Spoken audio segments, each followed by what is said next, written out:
Hello, my name is Morella DeVoe. Welcome to Holistically Speaking. Today is our 50th show, which we're very excited about, and we have a wonderful show for you tonight. But before we start with that, I want to encourage and invite all of you, our viewers, to write us and let us know any questions, ideas for topics you might have, or suggestions for shows, things that you would like to see us do, or even guests that you might know of that you'd like us to have. Our show today I'm very excited about because I have three of my favorite practitioners in Chittenden County with me. They are going to be sharing with us all of their expertise on migraine headaches. So the topic is all about natural solutions for migraine headaches. And to my right, I'm joined by Dr. Erin Sepic. She is a chiropractor and applied kinesiologist with private practice in Richmond. And to her right is my friend Brooke Moen, a fabulous licensed acupuncturist and Chinese herbalist, and her practice is in Burlington. And straight in front of me is my colleague and friend as well, Karen Waters. Karen is a trigger point massage therapist, and her practice is in Winooski. And I am fascinated by this topic. I think there's going to be so much to talk about. I know we could have a half-hour show with each one of you on this topic, so it's going to be kind of a fun little challenge to try to stay punchy. So we're going to try to do like a couple minutes for each question, so that if you're really short on your answers, our viewers know that it's because we're trying to get to as much content as possible with each of these questions. So I would love to start hearing from each of you, from your perspective, from your field. What do you see are the causes or typical causes or triggers for migraine headaches? So, Erin, from your perspective, what are some of the classic causes or triggers? So, clinically, I think all of us, what we do is really with an in-depth history. There are so many different causes for migraines, but I think they fall under the umbrella, maybe three different umbrellas of sort of biochemical causes, physiologic causes, structural causes, and then soft tissue causes. And I believe we'll all cover those fairly smoothly, and I'll focus on the structural aspect of my practice. I often do co-treat with nutritionists such as yourself and acupuncturists and massage therapists as well to make sure that we address the whole thing, because you really want to throw the kitchen sink at a migraine. It's not a whole lot of fun. So in my practice, specifically structurally, the things that I find are the most common causes are cranial distortion, which can happen from birth. It may happen, when you open the car door on yourself really hard. And actually, a lot of people don't know that the bones in your head actually do shift.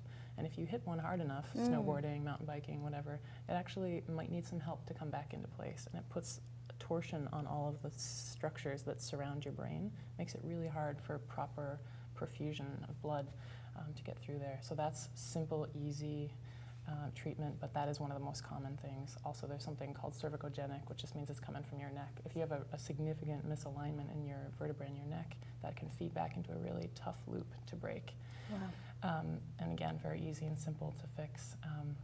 There's probably one other one that I go over a lot in my practice is ergonomics, because it's really about a strained system, and I think we're all going to address different levels of strain on different parts of our system. Right.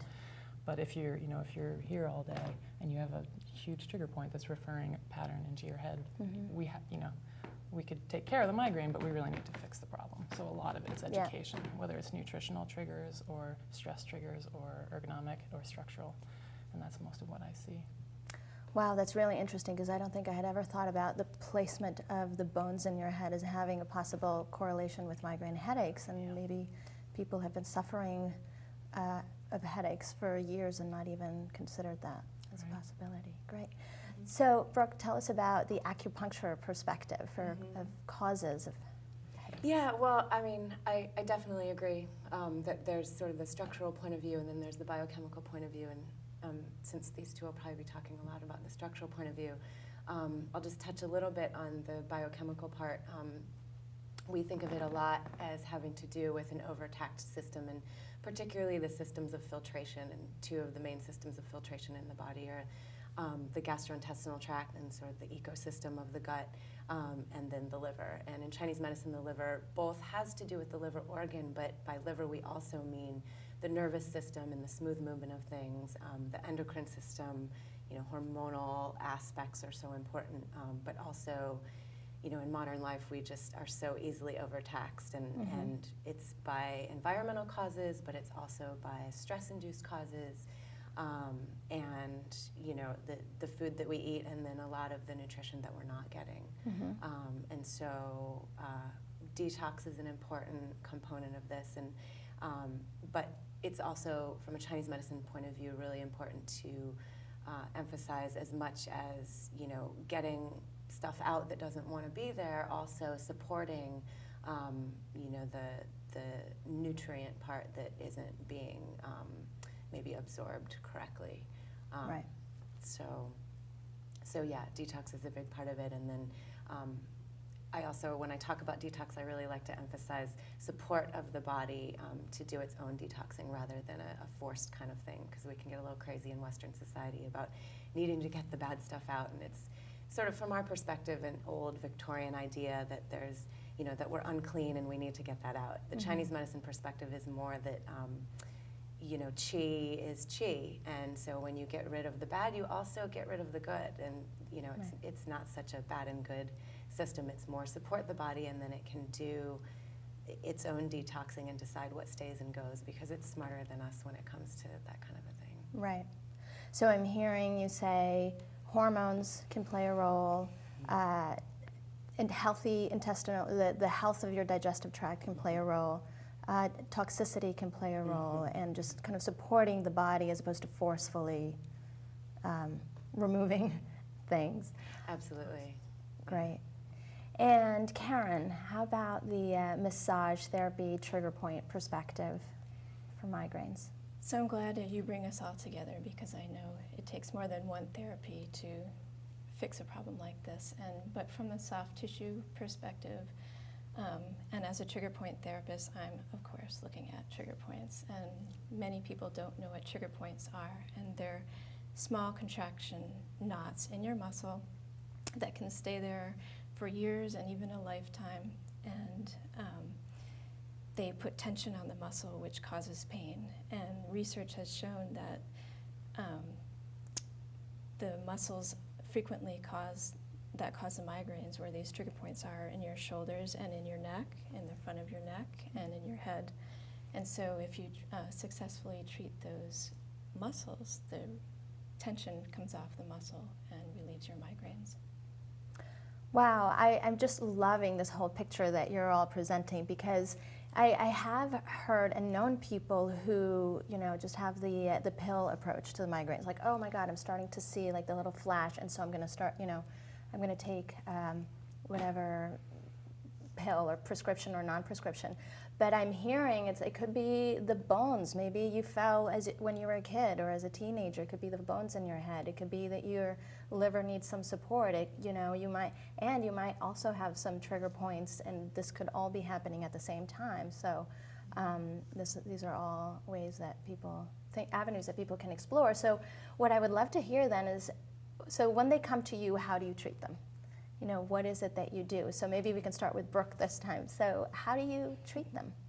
Yeah, well, the great challenge in Chinese medicine is translation, because, we're talking about things like qi and meridians, and that sounds very esoteric. And I think the important thing for people to know, especially if they haven't been exposed to Chinese medicine, is that these things are, this is a 5,000-year-old tradition, and so a lot of these are metaphors, but what we're really talking about is the same thing that the more Western perspective is talking about. We're just using different words for it. So in my mind, I might be thinking, okay, where is the qi stuck, or where is there not enough, or where is that too much? And what does that mean? I mean, in a really broad sense, it's that blood flow and endorphins are two of the main keys to healing. So I want to know, where is there or isn't there blood flow? And is the body producing enough endorphins, which are basically the body's natural painkillers? We don't really know, on one hand, specifically why acupuncture works. We just know that it does. However, there is a lot of research coming out the last couple years showing some more specific things, like there's this adenosine study showing that when needles are inserted and manipulated, that the body is producing adenosine, which is an endorphin that is a natural painkiller directly in the area. We also have functional MRIs that show brain changes happening when the acupuncture needles are inserted and twisted.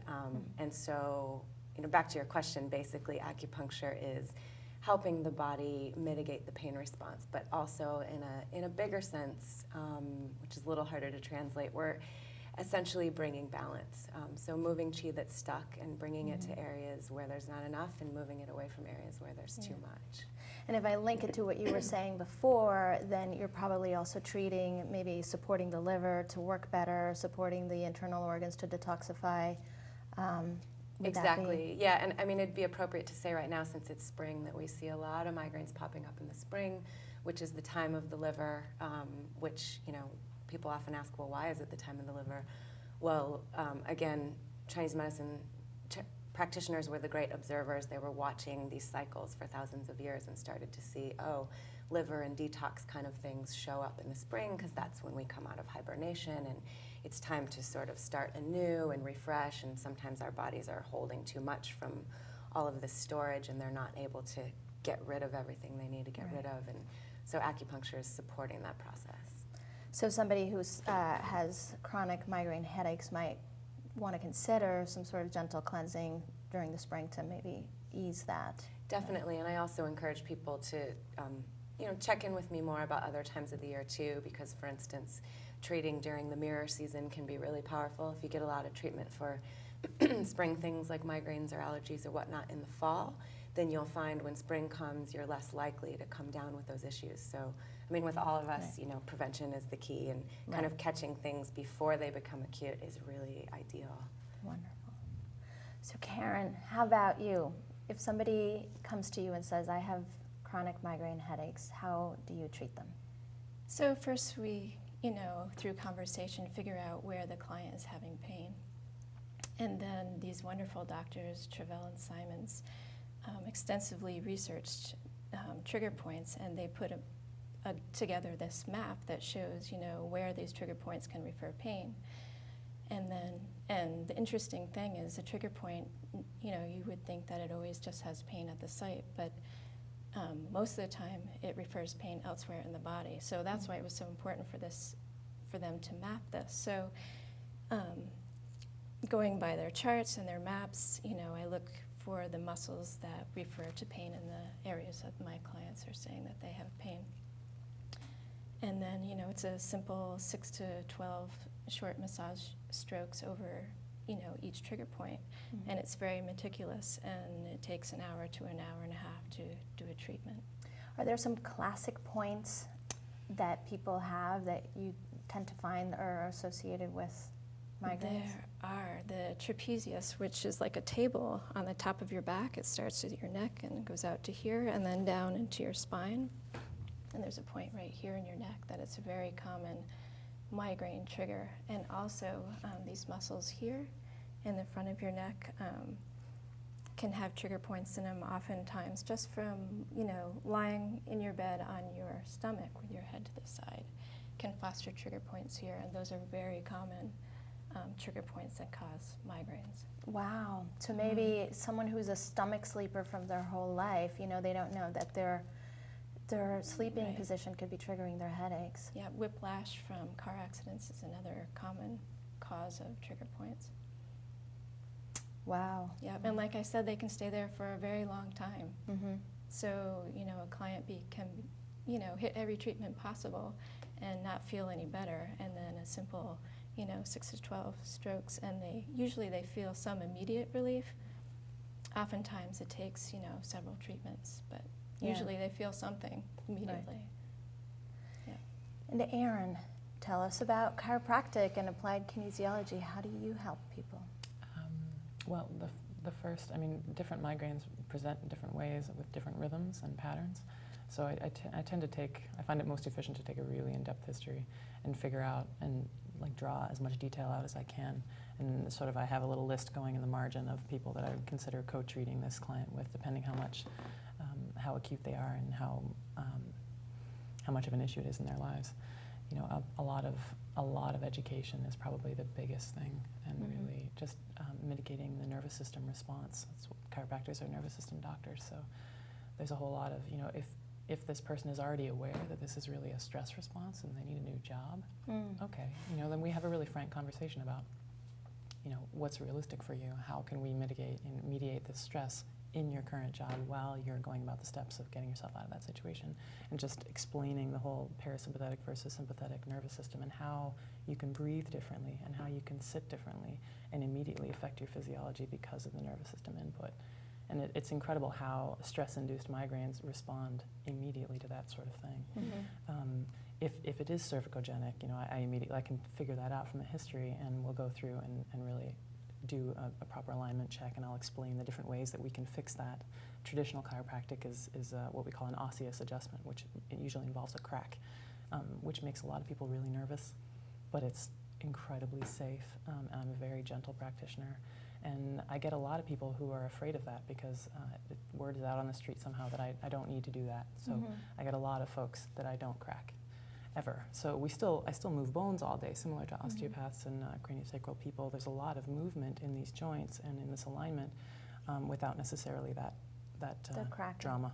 Right. Some people really don't respond well to that. And if you think about sympathetic versus parasympathetic, that usually tends to put a lot of people, and especially for the first time, puts them into sympathetic, which is often contraindicated. Yeah, if it's particularly freaking if it's, you out, exactly. then it's probably if your body not can helpful. relax and you really want me to do it, then it's going to be so easy. If it can't, we have no business going there, in my professional opinion. So there's a lot of that sort of structural stuff. If this is a new mother, you know, who's nursing seated all the time, and you can't nurse a baby and not stare at it when it's yours, you know, so you have all this trapezius activation, you know, you're probably sleeping in funny positions if you're co-sleeping or not. There's a lot of different, you know, if you're laying brick or if you're at a really poorly designed ergonomic workstation, there's a lot of different types of education that have to go into, you know, alleviating these causative factors in that person's life, whatever it may be. And probably that's the most, I would say that's the bulk of the time that I end up spending with people.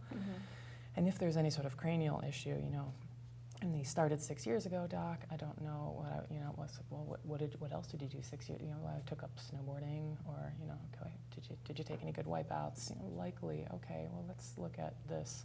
And there's often some chronic muscular dysfunction in the deep flexors that precipitate and or necessitate this forward head carriage. So I can adjust you till the cows come home, but until these muscles are working, this is really, it's difficult to balance because if they're not working, your body wants your head to be here. So there's a lot of different types of education that go into this. So it's very gentle. I do a lot of muscle work, a lot of connective tissue work, and cranial work is very, very gentle.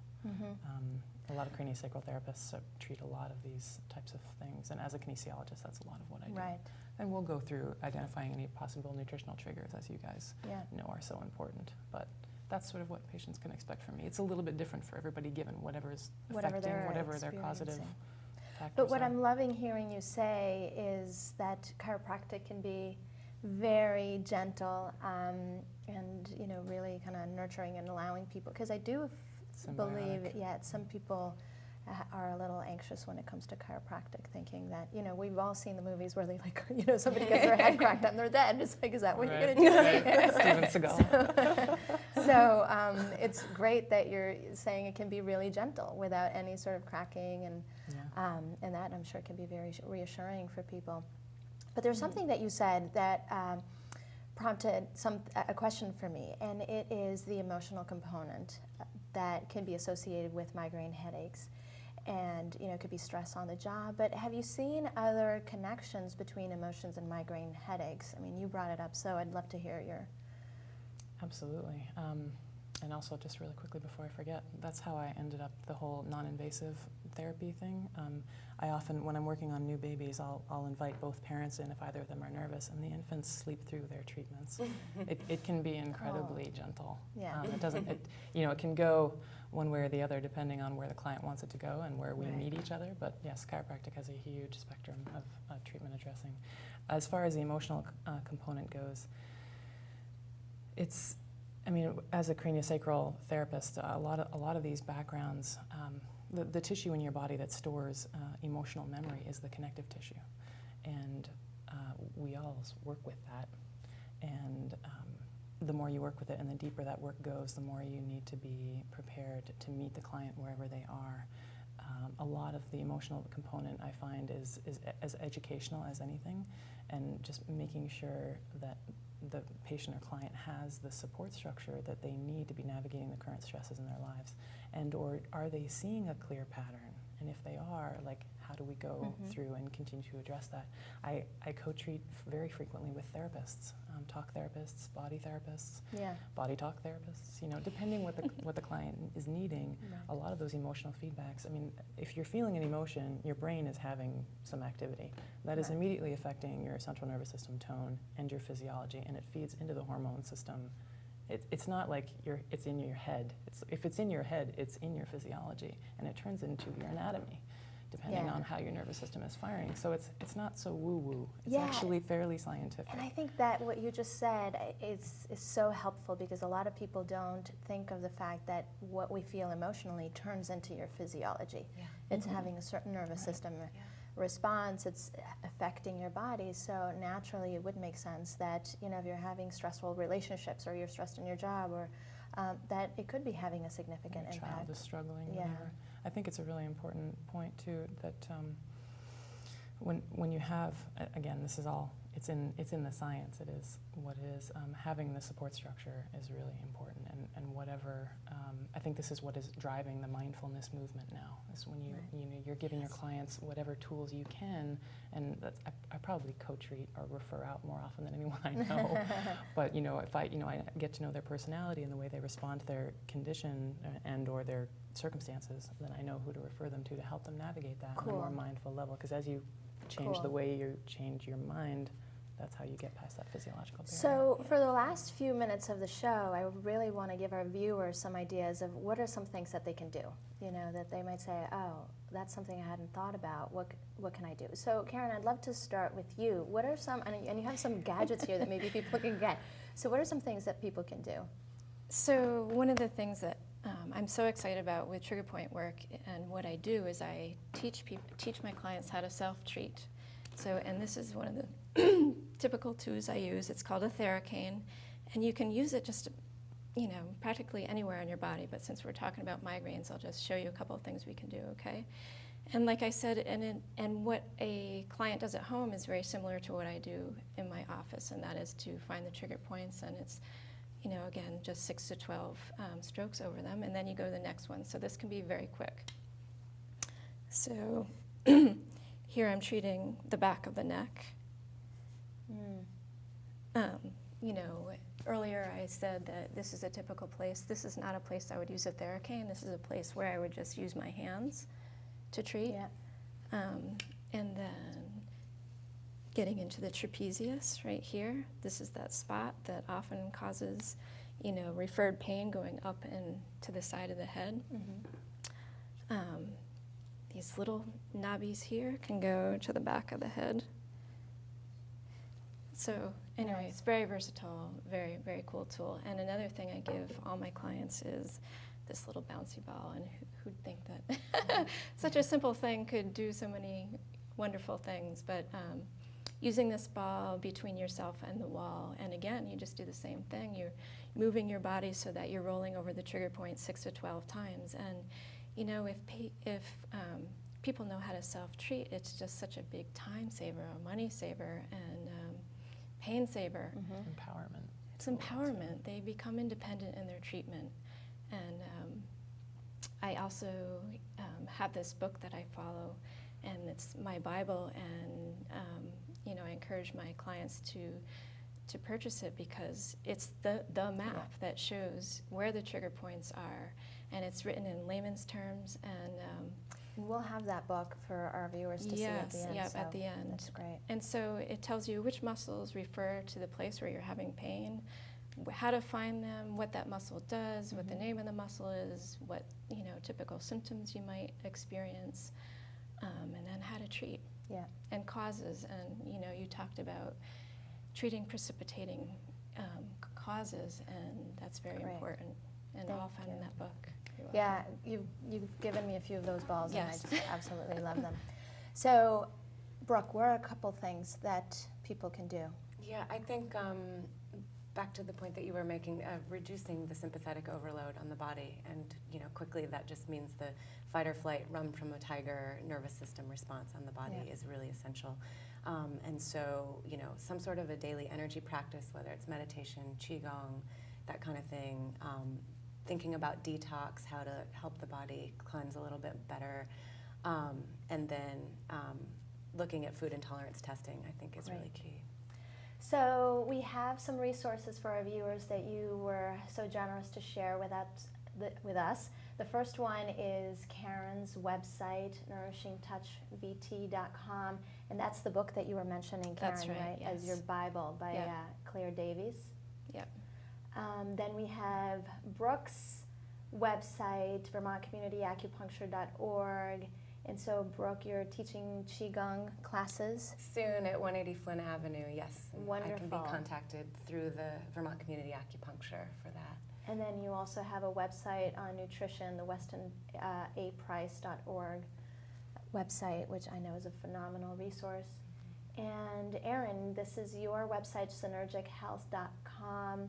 And you have a couple other websites that you're sharing with us, and they're about... Yes, the Upledger is where you can actually locate a craniosacral therapist for those more subtle cranial type issues. And a lot of chiropractors don't address that. A lot of massage therapists don't. It's a very specific thing that I find in general is very useful. But if you have a hard time finding one of those, that's where you can locate the chiropractic or the craniosacral therapists, and then the Vermont Chiropractors website. If you are somewhere else, somewhere local, or whatever state you guys are watching from, you can definitely find your local state and find a practitioner Wonderful. Thank you so much. I learned so much from all of you today, everything from bones to trigger points to detoxification, fight or flight, energy management, and all of these different things that people can be looking at. In 30 seconds, do any of you have something that's like, oh my God, I haven't said this, that you need to share? Not really. There's no need to put up with migraines. There is no I would need to put encourage up- anyone who is suffering with them just to really reach out for help, Keep because it is looking, there. yeah. The treatment There's is no there. reason to. I mean, there's a reason for everything, but Yeah, your but- reason may be done. Yeah, but there's no reason to be suffering. So thank you so much for joining us, and I hope you've learned something that you're going to be implementing. Please send us your questions or suggestions for shows. I know I want to have each one of you again on the show, because there's so much more that we could talk about. And that means we're out of time. Thank you for joining us. Thank you.